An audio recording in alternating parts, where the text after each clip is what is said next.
Et bah du coup, Léo, je te laisse la parole pour ta chronique à toi. Ah bah, c'est une chronique qui sera aussi assez courte, voilà, ça évitera les digressions à rallonge. Ça sera une chronique sur une bataille, la bataille de Towton, un accent anglais incroyable, où je vais un peu nous ramener à hauteur d'homme, à hauteur d'épaule, je vais me placer dans les pas de John Keegan, et ne plus adopter le point de vue du général, du roi, et me mettre à hauteur de soldat. Donc, cette guerre de Deux Roses a laissé des traces assez macabres dans le sol anglais. Nous sommes dans un petit village de l'Angleterre rurale, à 20 km au sud-ouest de York. Le paysage ici n'a guère changé depuis le Moyen Âge, et on pourrait presque croire que c'est un lieu paisible, mais les ondulations du paysage cachent un secret bien sombre. En 1461, c'est l'une des batailles les plus sanglantes de l'histoire britannique qui s'y est déroulée. Une bataille dont il ne reste rien, à part quelques toponymes aujourd'hui, euh, comme, le, comme le Bloody Meadow, le pré sanglant, des débris enfouis par-ci, par-là, et surtout, qui va nous intéresser aujourd'hui, les squelettes de 61 soldats. Ce charnier a été découvert en 1996 et est exceptionnel. Il n'existe qu'un seul charnier de guerre médiéval comparable, celui de Wisby en Suède, et malheureusement, ce dernier est compromis à jamais car il a été pollué par les mauvaises pratiques des archéologues du 19e siècle qui l'ont découvert. Au moins, à Taunton, l'erreur n'a pas été répétée, et au travers de leur étude, c'est la physionomie d'une armée, ou d'un échantillon d'armée quand même, de la fin du Moyen-Âge qui apparaît. On connaît ainsi l'âge moyen des soldats, leur taille, leur santé, leurs antécédents de combattants, s'ils avaient reçu un entraînement, etc., etc.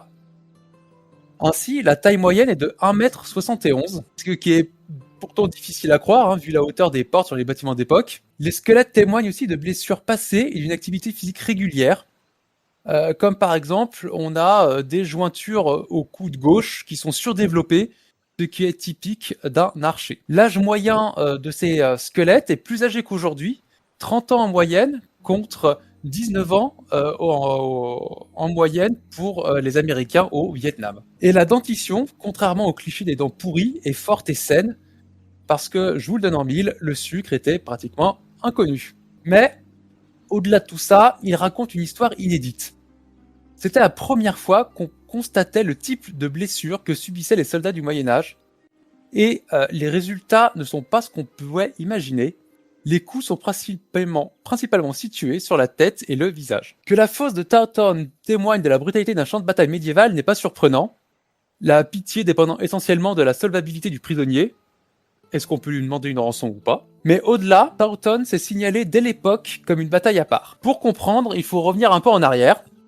En ce jour de grâce du 29 mars 1461, où l'armée à la rose rouge d'Henri Beaufort et du parti Lancastre fait face à celle de la rose blanche du parti York et de son héritier Édouard IV, tout juste proclamé roi d'Angleterre. Les circonstances même du combat montrent à quel point la guerre civile atteint un de ses paroxysmes. On se bat pendant la saison froide, alors même que les batailles rangées sont rares pour des causes évidentes de logistique et d'intempéries. On se bat en plus le dimanche des Rameaux, jour saint pour les chrétiens, et du matin jusqu'au soir, qui est une durée anormale et rarissime. Les chiffres des effectifs ne sont pas connus, le chiffre de 58 000 combattants a été avancé et mais est très certainement gonflé, même si la bataille est la plus grande de la guerre des Deux Roses. Pour se faire une idée des effectifs engagés, il faut se rappeler que les armées envahissant la France regroupaient entre 10 et 15 000 soldats.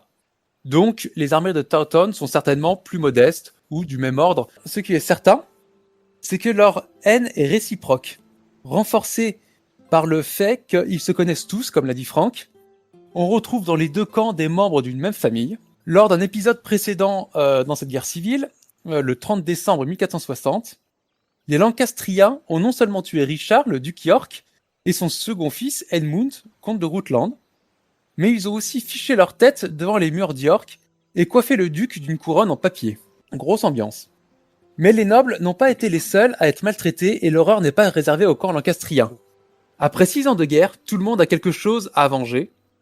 Les hommes ont hors de se battre jusqu'à la mort et ne pas faire de quartier. La bataille débute dans un blizzard aveuglant, confus, et ce sont les camps lancastriens qui le prennent de face. Les hommes d'Henri Beaufort, il n'y a pas de particules, Henri Beaufort, ne peuvent riposter aux traits des Yorkistes. Ils se décident alors à avancer. Supérieurs en nombre, ils arrivent au prix de pertes énormes et d'efforts surhumains à enfoncer le centre adverse. Mais au début de l'après-midi, Édouard IV reçoit sur sa droite le renfort du duc de Norfolk. Épuisés, les Lancastriens n'ont plus la force physique et morale de résister. Ils se débandent et fuient. Les premiers fuyards se noient dans la rivière Coque. La bataille tourne à la boucherie. Un chroniqueur parle de 28 000 morts, chiffre encore une fois surévalué. Mais cet acharnement expliquerait sûrement beaucoup de choses. Les mutilations reçues par les squelettes de la fosse dépassent de loin le simple coup de grâce médiéval standard. Le soldat Taunton 32 a ainsi reçu 13 blessures à la tête, dont 10 d'armes pointues ou de lames et 3 d'armes contendantes. Le soldat Taunton 10 a quant à lui reçu 10 coups à la tête. Une tuerie qui fait plus penser au massacre du Rwanda qu'au cliché sur les chevaliers et la chevalerie. Ouais, c'est clair. Ouais. Le seul à ne pas avoir de blessure à la tête a été décapité. Autre détail qui évoque le crime de guerre, le faible nombre de blessures au bras qui laisse supposer que les hommes étaient incapables de se lever. Ont-ils été ligotés avant d'être massacrés ? On ne le saura jamais. D'ailleurs, il est impossible de savoir à quel camp appartenaient les soldats de la fosse, car aucun vêtement, aucun insigne et aucune arme n'ont été retrouvés dans la dite fosse. Mais les fouilles ont révélé d'autres bizarreries. Tout d'abord, le lieu de l'enterrement, qui se situe à 1,6 km du champ de bataille, dans un endroit non sacré juste à côté de la mairie du village, mairie qui n'a d'ailleurs pas bougé depuis cette époque. Que faisaient ces hommes si loin du champ de bataille ? Est-ce qu'ils se sont réfugiés dans la mairie de Taunton ? Ou les coups mortels ont-ils été portés sur chemin ou sur le lieu de l'enterrement ? L'explication la plus probable est qu'il s'agissait de fuyards. Pour aller jusqu'à là-bas, ils ont dû courir, d'où le faible nombre de blessures aux jambes. Et, encore une fois, il est possible qu'ils étaient rattrapés par des cavaliers qui ont frappé de haut en bas et donc à la tête, d'où le nombre élevé de blessures sur le crâne. L'autre étrangeté de la fosse tient au mode d'inhumation. Bien que le fait de jeter des cadavres dans des fosses communes soit commun au Moyen-Âge, les placer dans un lieu profane juste à côté d'une mairie semble inédit. L'orientation des corps ne correspond pas non plus avec les rites chrétiens de l'époque, alors qu'ils le sont dans les quelques charniers civils retrouvés. On pense notamment aux charniers de la peste. Ainsi, plusieurs cadavres ont été posés tête à l'est et non à l'ouest comme le veut la tradition. Le traitement subi par les cadavres indique aussi que les tueurs ont pris quelques trophées, comme le montre le crâne du numéro 13, où on le constate des coupures éloquentes autour de l'oreille. Ce genre de prélèvement est plus qu'un trophée, c'est une privation d'identité.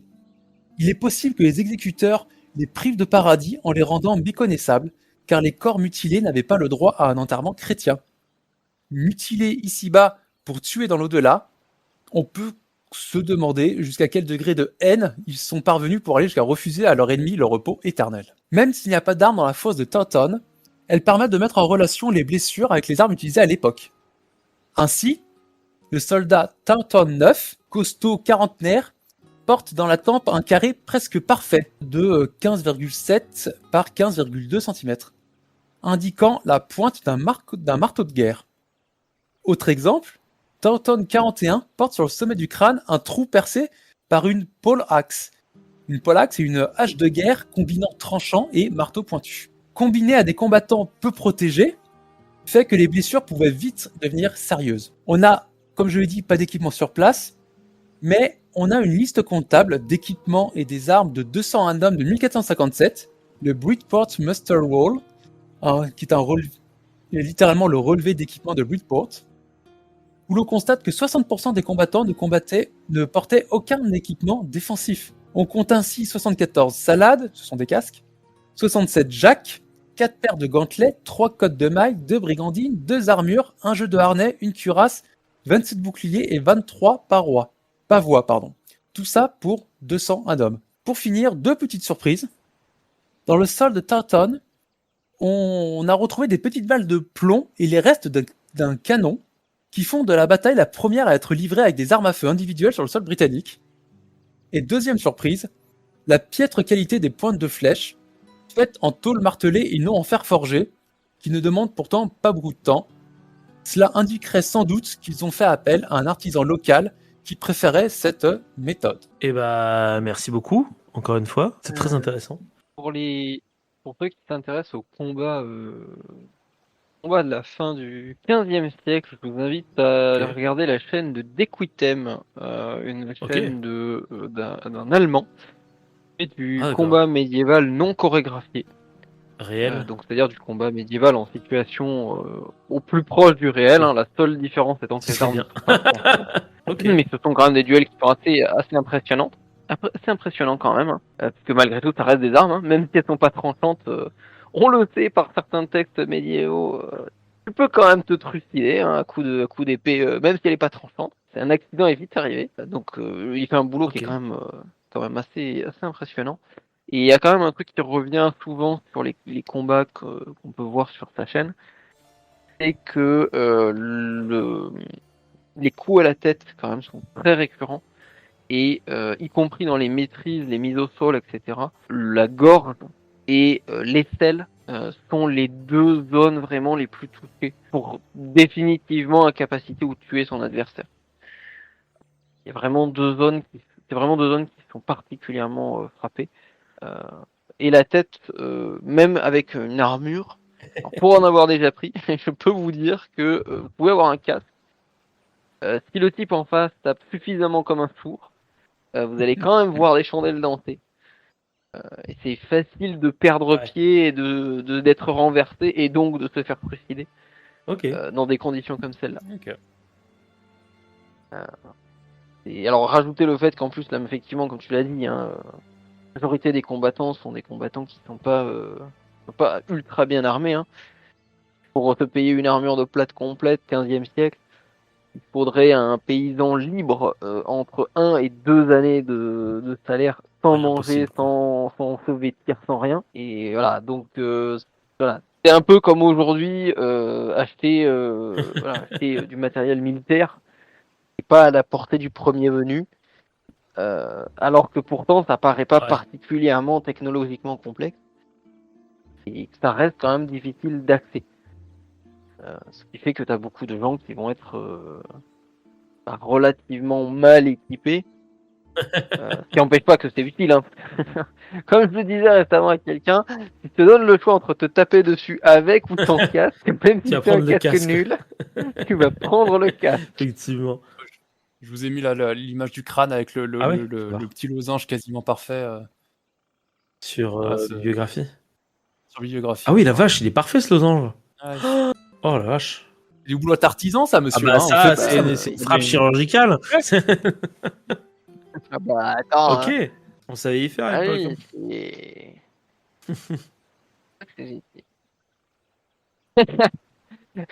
Non, après, c'est vrai qu'en vrai, c'est un chantier tweet qui est génial, ne serait-ce que parce qu'on retrouve des gens en armes qui ont combattu. Et comme tu disais, un Visby, c'est le plus connu parce que c'est plein de codes de mailles de brigandine, enfin, c'est plein d'éléments d'armure qu'on a retrouvés sur place dans un fernier, dans le fossé de la ville de Visby, sur l'île de Lego.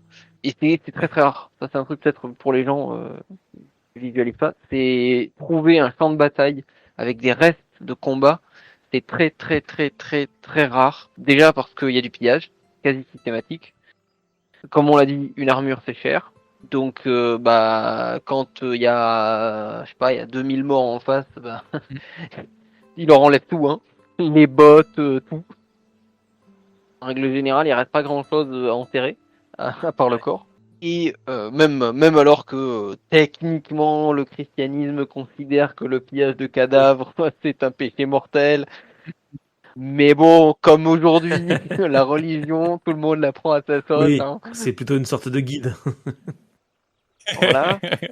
Oui, ah bah, très clairement, ça l'a toujours été. Hein.